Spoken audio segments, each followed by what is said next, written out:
In an unpredictable world, you can't simply wait for change to happen. We created McKinsey Live for leaders like you. Our global experts break down the need to know on the issues that matter most to decision makers and to society. We'll introduce you to leading research, new and transformational ideas, and practical knowledge and strategies, all to empower the changemakers of today, enabling you to step forward boldly, tackle real challenges, and drive change with clarity and purpose. We're helping you take control so you can drive the conversation, so you can lead fearlessly while leaving no one behind, so you can take the reins to create and accelerate growth, so you can build resilience for the future. Together, we can push towards the opportunities of our era. Let's get started now.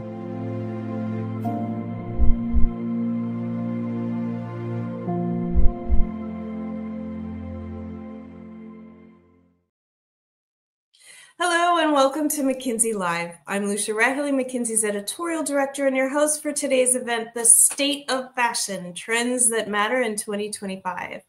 Before we start, quick heads up that our goal with this series of live events is to give you the chance to engage with experts on our latest research. Obviously, asking questions is a big part of that. So if you are registered for this event, please feel free to use the Q&A bar at the bottom of your live stream to ask whatever is on your mind. Today, what's next for the fashion industry? I live in New York City, where anyone intrepid enough to brave the hideous bracing cold last week may have noticed the preponderance of street style that signal New York's biannual Fashion Week. Joining us today to pull the lens back from the catwalk and talk at the industry level about trends to come this year are two of our top consumer and retail leaders, Gemma Dioria and Anita Balchandani. Gemma is global co-leader of our work in the apparel, fashion, and luxury sector, and she serves clients worldwide on a range of topics from growth to customer experience to AI and digital transformation and more. Gemma is based in Milan, Italy. Anita is based in London, also a global fashion capital. She leads our consumer practice in the UK and our apparel, fashion, luxury practice in Europe, the Middle East, and Africa. Anita has deep expertise across not just fashion, but health and beauty, department stores, specialty retail across geographies, and so on. Gemma and Anita, welcome to McKinsey Live. Thank you. Thank you so much. It's a pleasure to be here. It's so great to have you, and thank you for being together with us at such a busy time.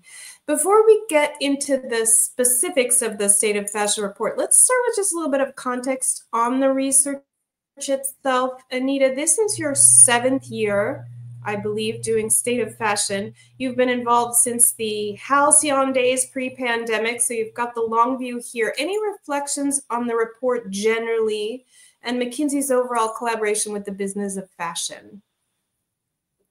Great. That's a fantastic question to kick us off with. And really, the original genesis of the idea behind this report was, how could we bring together the strengths of business and of fashion, which has an incredible point of view in this industry, as well as the strengths of McKinsey, powered really by our deep analytics and all of our work in this space? How do we combine the two forces and really create something that becomes a flagship industry-wide publication that sets the tone for the year ahead?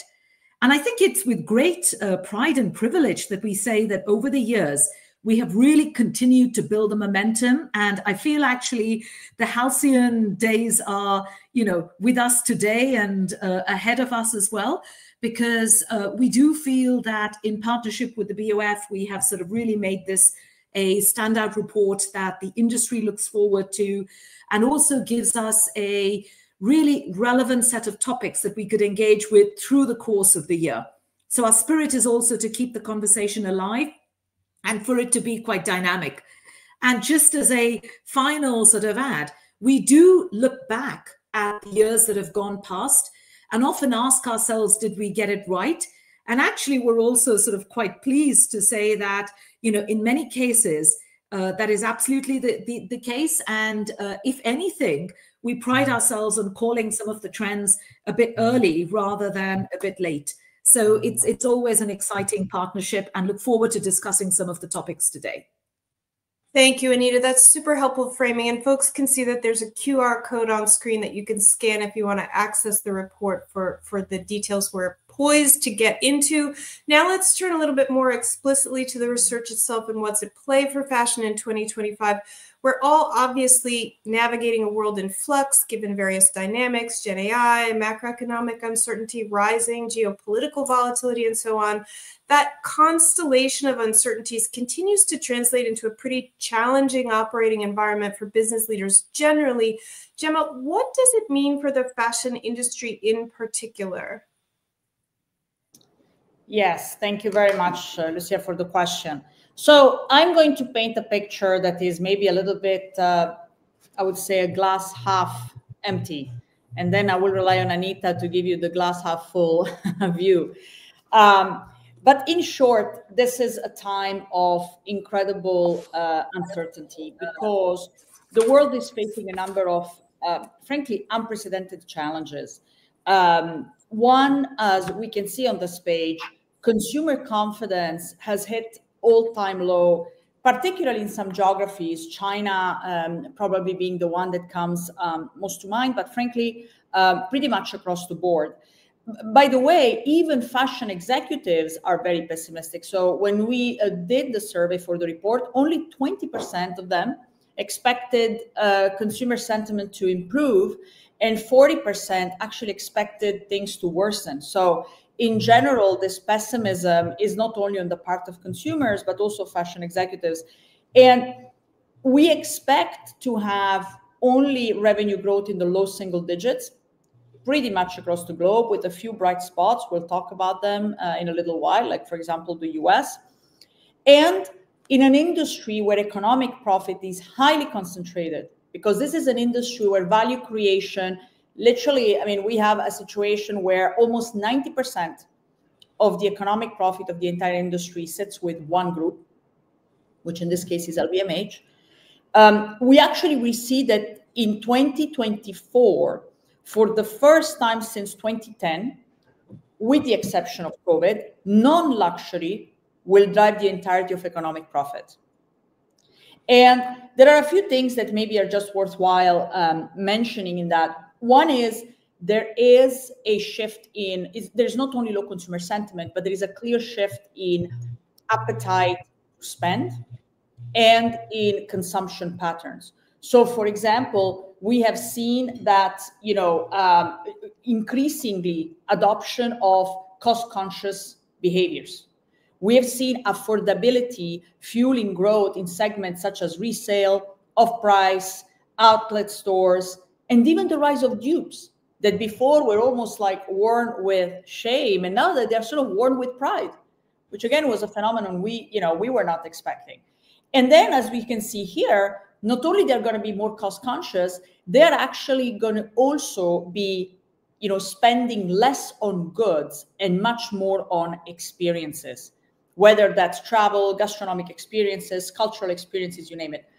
Another element that I want to highlight is that there has been continued reshuffling of global trade patterns. And we have seen already, even before the US elections and all the latest sort of, this conversation on tariffs, we did see a huge increase in trade restrictions over the last couple of years. And this has driven a lot of reconfiguration of supply chains and sourcing and, you know, nearshoring in places like Turkey for Europe or Mexico for the Americas.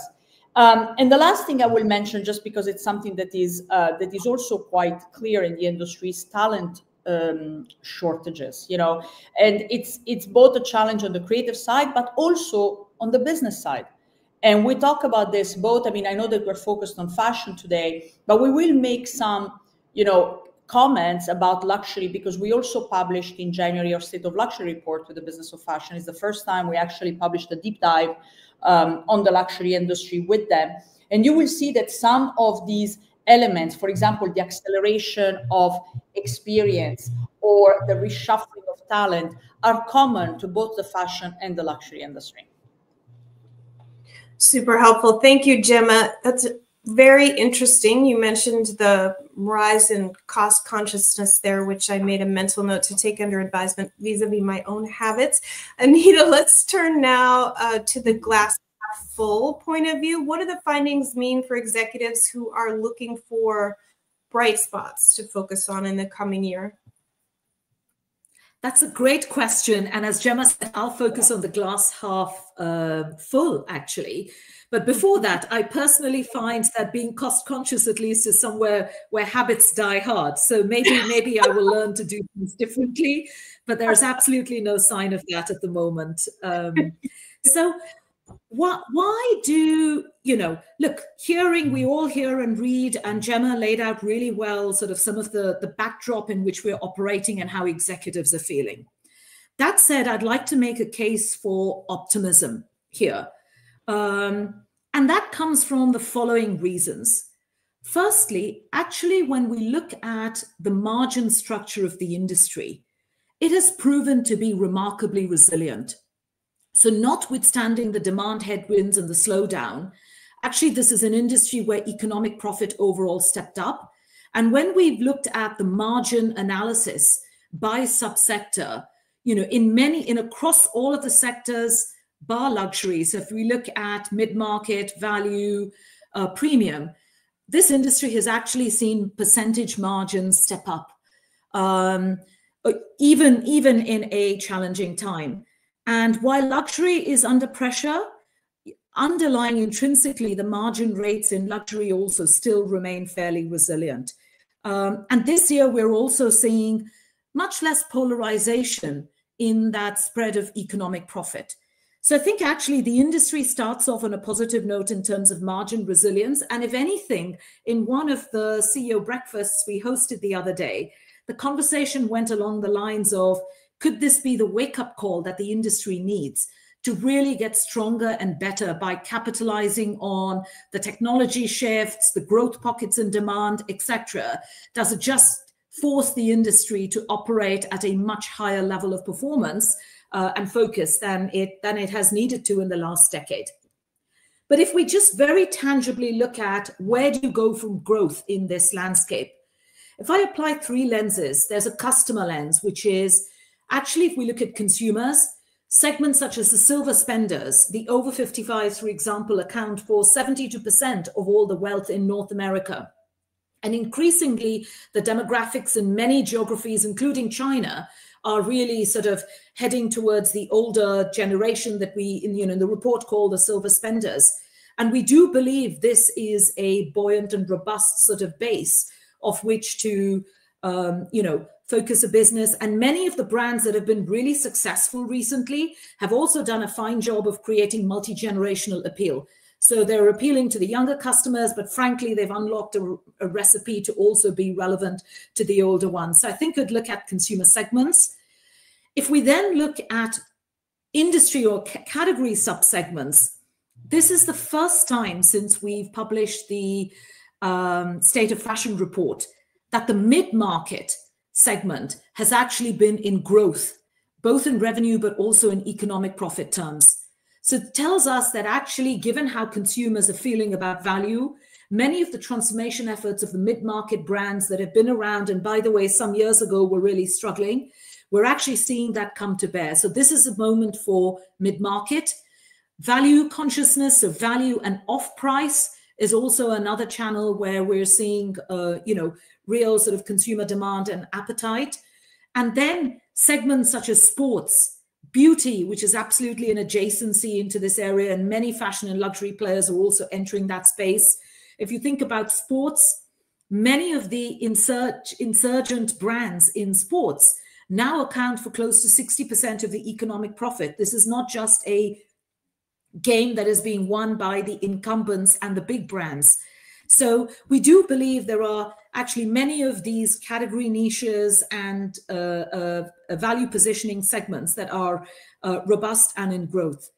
And then last but by no means least are, if you apply a geographic lens, the US remains resilient, and Gemma will talk in a second about a bit more of a granularity around all of the executives actually being quite positive around regions such as India, Japan, Korea, Thailand, Malaysia. So all of these opening up kind of a new lens on Asia beyond China.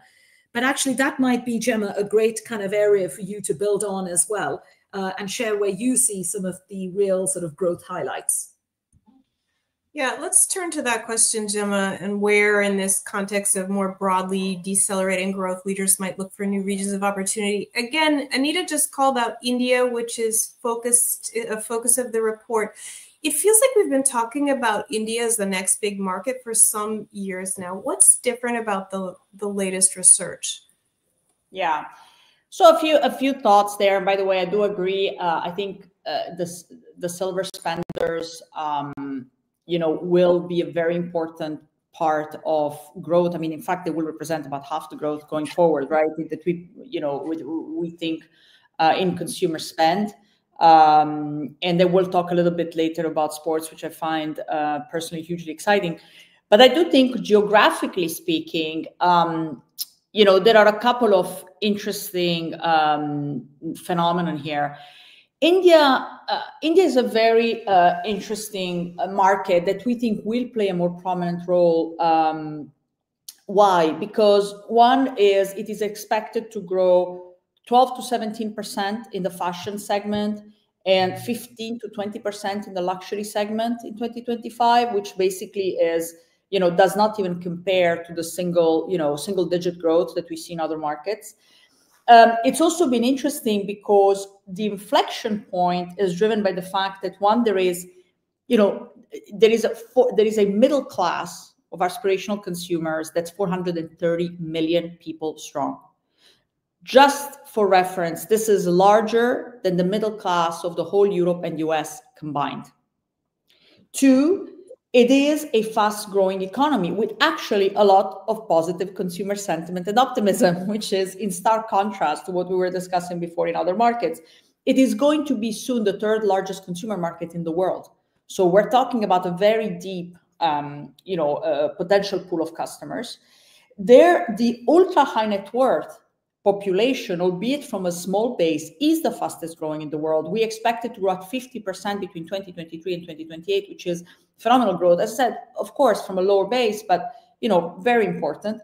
And frankly, there has been a step change in infrastructure in India, and this has also been driving retail development, which in turn has been fueling growth in the industry. Now, of course, and Japan continues to be very interesting. Of course, it was helped by the yen devaluation, but we do think it continues to be a very sophisticated, very important market for many brands. And then there are some hot spots. I mean, they're more like city-based, I would say. So, Bangkok is, increasingly important, Jakarta, Kuala Lumpur. So yes, there are some additional hot spots. The one key takeaway, though, from our report is that brands need to take these markets seriously and really lean into these markets, really, take a long-term view. This is not a tactical move. India is extremely complex. There are infrastructure challenges, there are partner selection and operating model challenges, local consumer dynamics, right? Like the occasion wear market is very much dominated by local taste and preferences. And then there is regulatory requirements on top. So you cannot take any of these markets lightly. And we think they do present opportunities for growth, but we think they need to be really sort of treated with caution and respect that they deserve, and actually be, have a really well thought through go-to-market strategy that has a mid to long-term horizon and not just a short-term horizon. Thank you, Gemma. That's super helpful. Let's switch gears slightly. Not surprisingly, we've had a number of audience questions on AI, which of course continues to be like the omnipresent topic in CEO discussions, including in broad settings like Davos, and presumably even in more industry-specific ones like New York Fashion Week. Anita, you talked about bright spots. Is AI an opportunity that fashion leaders are taking advantage of? Is the fashion world moving to embrace it? And if so, what are the best use cases? How should leaders be approaching AI at this juncture? Look, AI and Gen AI, we believe, is sort of one of the biggest opportunities for this industry. And back to the earlier sort of statement around, could this be a moment for the industry kind of as a wake-up call to really think about how the industry operates and make a step change? We believe that kind of data, technology, AI will absolutely be a critical underpin of that. And I'll come on to Gen AI in a moment. But when we talk about AI as an opportunity, in that we absolutely include also data, advanced analytics, traditional AI, and then of course you layer on Gen AI, which with images and in the world of how do you sort of get desire, across, and how do you create hope with consumers, then we believe in the fashion industry, Gen AI can also play a big role. But equally, we would almost start with where are there opportunities on an advanced analytics and AI standpoint.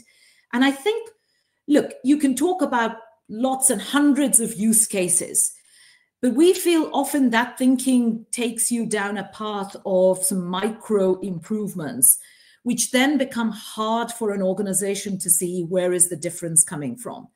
So I'd like to step that up a level and to think about three big things and three big areas in which AI could really allow fashion executives to transform the industry.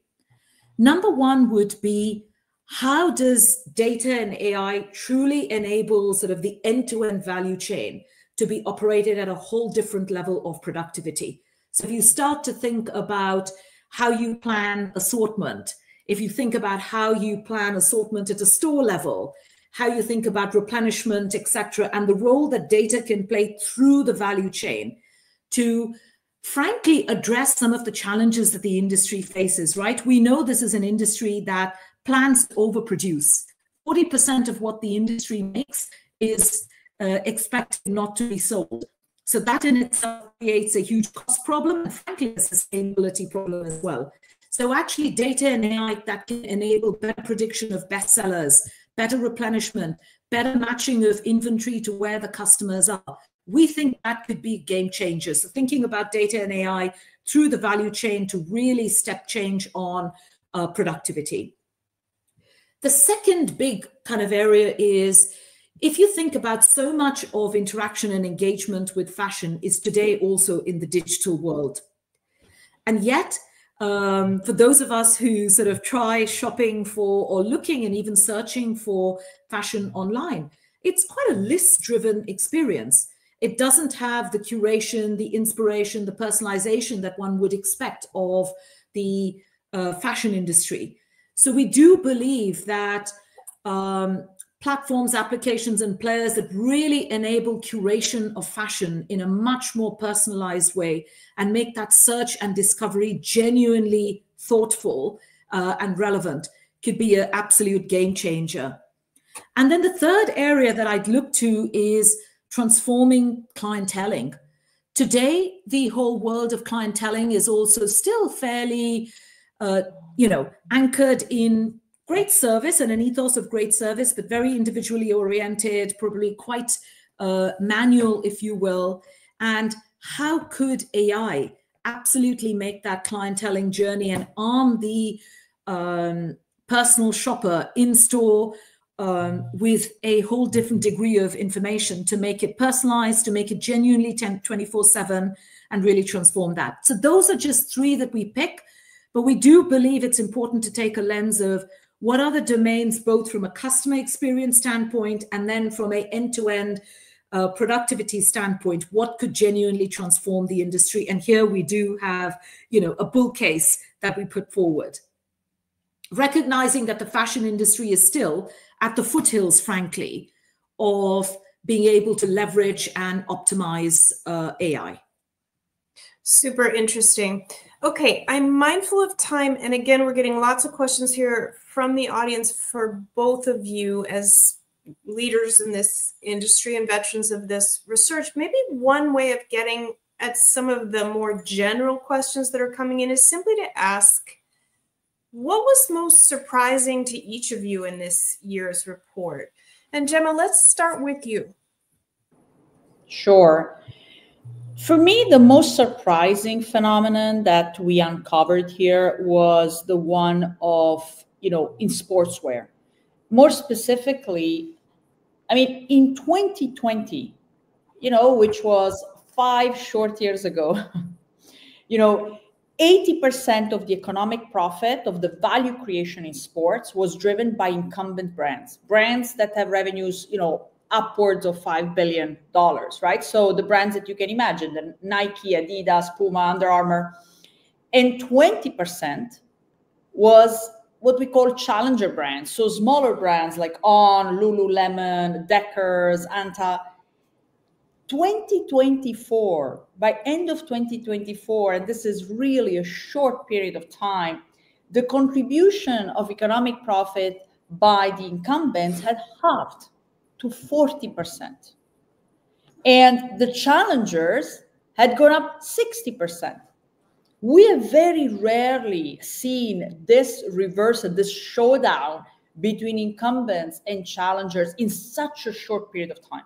So both in terms of quantum as well as in terms of, period of time, it was phenomenal. And for me, one of the key takeaways that I hope, fashion brands more broadly take from this is the importance of innovation and product innovation. I do think that challenger brands really invested above and beyond on that, as well as on authenticity, which is not only part of the DNA of these brands, but also, frankly, it's apparent in the kind of partnerships they decide to strike, in how they communicate to their consumers. I just find that these two have to go hand in hand, and they're absolutely essential for a brand to stay relevant in the long term. Super interesting. Anita, what about you? Look, I think I would say for the last several years, everybody has been writing off the mainstream or the mid-market segment. And, that has also shown in the performance numbers of, the players in aggregate in that segment. This is the first year where the mid-market or the mainstream segment actually has sort of really motored ahead, generated a positive, growth. It's been one of the highest growths we've seen in terms of absolute dollars of economic profit. And many players have sort of stepped up their performance / improved very materially. So we do believe the mainstream or mid-market segment is not dead. Actually, that the consumer is sort of really looking for the right level of value and the value equation. And for the players in the mid-market mainstream segment that are getting that right, actually the price is real. So I would say it was good to see this year for the first time in a decade, that reversal in the fortunes of the mainstream segment. Okay, we are getting lots of engagement from the audience, and unfortunately we are at time. The engagement is both at a high level, questions at a high level, and specific questions. I want to let the audience know we will answer a selection of these when we follow up after this webinar, and we thank you for all your questions and interactions. It's really been exceptional. That brings us to time. Fantastic discussion. Thank you again for joining us today, Anita and Gemma. Thank you. Thank you. And as always, thanks to all of you in our McKinsey Live audience. You'll be able to find a replay of this and previous McKinsey Lives on our website at mckinsey.com/live. And again, you can also visit mckinsey.com for access to the full State of Fashion and the complimentary State of Luxury publications. And stay tuned also for our next McKinsey Live, which is on the Broken Rung, a new book that draws from more than a decade of research on how women can reach their full potential at work. Be sure to join me and the authors, Koylin Ellengrud, Lorena Yee, and Maria Del Mar Martinez, 3 top leaders here at McKinsey, for a special advanced preview of the book, which will hit the market March 11th. See you there. Have a great day or evening, and be well.